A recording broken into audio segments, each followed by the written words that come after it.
Hello and welcome to the Myco Files. I'm Hamilton Pevic. Words cannot express my gratitude for you, my audience. We are a comparatively small group on the internet, but we are unusually attractive and intelligent. You know when you are being marketed to. I produce this show because I love it. I also want to add value to my organic mushroom concentrate powders so that when you buy them, and you will buy them, they are more than just a powerful healing mechanism for you to access. You're also helping to make entertaining and informative content, and that is enough pandering. And now on to the top stories in the ever-expanding world of mycology.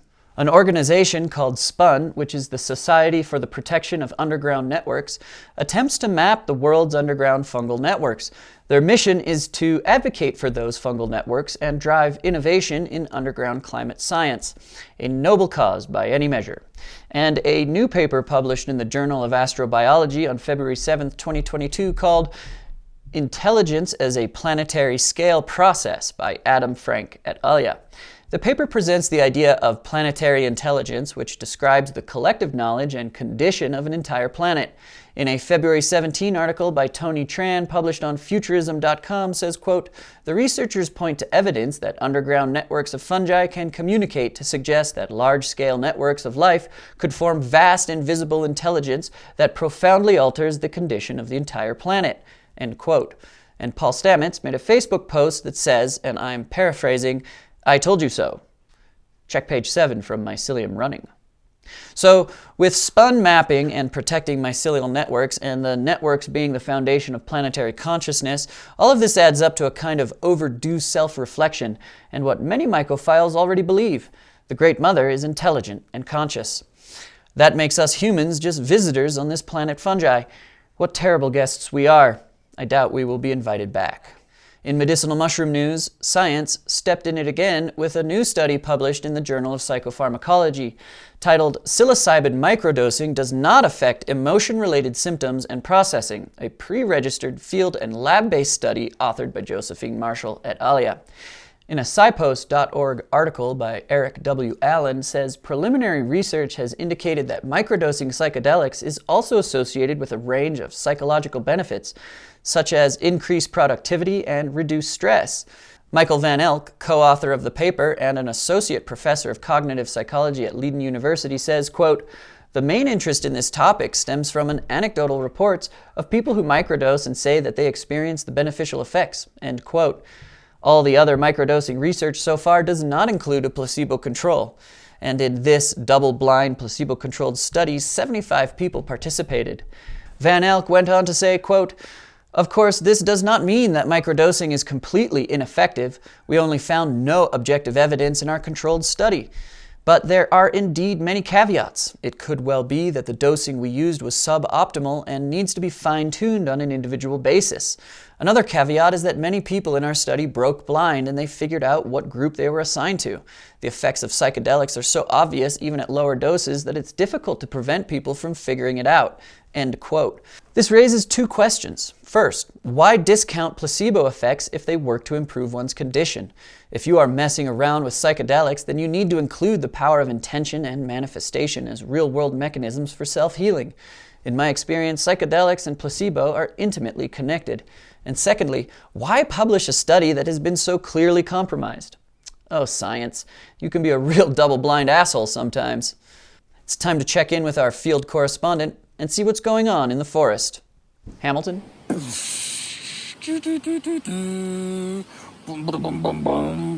Welcome back, and thank you for that, Hamilton. In Applied Mycology news, the late Luke Perry, actor and star of the hit series 90210, died in March of 2019 from a stroke. My condolences to the family. Perry was buried in a mycelium suit called the Infinity Suit and designed by MIT grad J. Rim Lee. The idea being that the mycelium will help to decompose the body and process the toxins, making the body safer for the environment. I reported on this technology back in episode 2, and just like everyone else, I was swept away by the beautiful fantasy of my rotting toxic body being somehow purified by the mycelium goddess. But wait, doesn't mycelium need a gas exchange to work? is a question nobody seems to be asking around the infinity suit and another technology called the loop coffin. Mycelium requires a gas exchange in order to live, but at 6 feet deep, the decomposition is anaerobic. So how does the mycelium work at depth? I'm asking, how does it work? The loop coffin uses Ganoderma species of fungi, which breaks down lignin. Lignin is what makes trees hard. There is no lignin in the human body. However, the main point of the loop coffin is not to eat the human, but for the coffin to decompose, which is fine, but only addresses part of the problem. The rest of the problem remains. Even in death, humans are killing the planet. U.S. burials use approximately 4.3 million gallons of embalming fluid each year, and 827,000 gallons of that is formaldehyde, methanol, and benzene, according to Cornell University research. Moreover, caskets and vaults use 20 million board feet of hardwoods and 17,000 tons of copper and bronze, 64,500 tons of steel, which can leach iron, copper, lead, zinc, and cobalt into the environment. Cremation isn't much better, as the process uses fossil fuels to reach and maintain 1,900 degrees Fahrenheit for more than 2 hours, which releases mercury into the air, water, and creates byproducts like nitrogen oxide, dioxins, and particulates that are found in acid rain. We need a solution to human body disposal practices, and hopefully these mycelium-based ideas are a step in the right direction. Perhaps that human composting idea is the best one yet. In Myconomics news, NFTs. Merlin Sheldrake, biologist, Mycology sweetheart, and author of Entangled Life, has partnered with production company Accursed Share and launched a series of non-fungible tokens based on Sheldrake's book. The NFTs will explore the interrelationships between fungi and Web3 technology. John Connor, CEO of Accursed Share, says, quote, "Bridging biology with decentralized technology and NFTs is an ideal representation of how fungal networks work together to sustain life. Merlin's work explores decentralized decision-making and resource coordination in fungi, concepts which can help shape the way we understand and design optimal functioning, decentralized autonomous organizations and other Web3 entities. If I understand this idea correctly, there's some biomimicking happening. I wonder if this tech will mimic mycorrhizal fungi or decomposers." Another fungi-based NFT is a very large black truffle that weighs in at 1,265 grams. This big but not biggest tuber melanosporum is being auctioned as an NFT, and the winning bidder will receive an NFT to authenticate it and an actual physical certificate for authentication. How does that even work, and why does it even matter?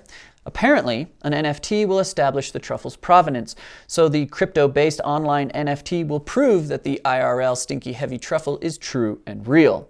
For real. The irony here is that non-fungible means it cannot be shared, flying in the face of its namesake.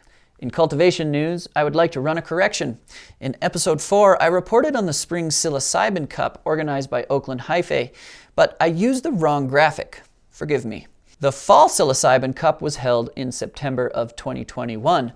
The champion for the category spiritual therapeutic was Silly Simon with a penis envy strain and a total tryptamine count of 1.64%. The champion for recreational category was Mendo Myco with Mac Myco Enigma strain at 1.01% of total tryptamines. There are also champions for microdose and bag appeal. If I'm reading the results correctly, no winner came close to the Spring Cup champ, the Magic Myco fam. To the best of my knowledge, which isn't saying much because this shit's way out of my league, the Magic Myco fam used an antibiotic fusion technique in the culture by encouraging 2 strains to fuse and become one. Then the fusion is isolated and cultured again. According to Tidal Wave newsletter, this was a new technique that was ridiculed in the mycology community. Who's laughing now?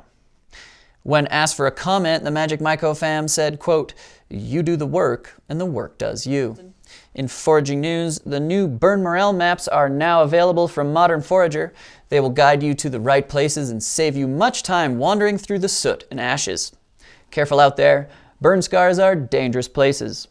In Mushroom News, I'd like to offer a virtual high five to the Mushroom Revival podcast in their episode titled Mushrooms and China. For broaching the subject of racism and xenophobia in the mushroom space, that is an important topic that needs to be brought to light, and it saddens me that racism is alive and well in the mushroom community, but it is no surprise that mushroom people are still human, as much as they try not to be. And high five to Trent Blizzard as the new president of the North American Mycological Association. Deep gratitude to Barbara Ching for her great work as the outgoing executive director and president. That's it for this episode of the Myco Files. I'm Hamilton Peving, and your attention is greatly appreciated. Happy hunting and gathering. May the Great Mother provide all that you need.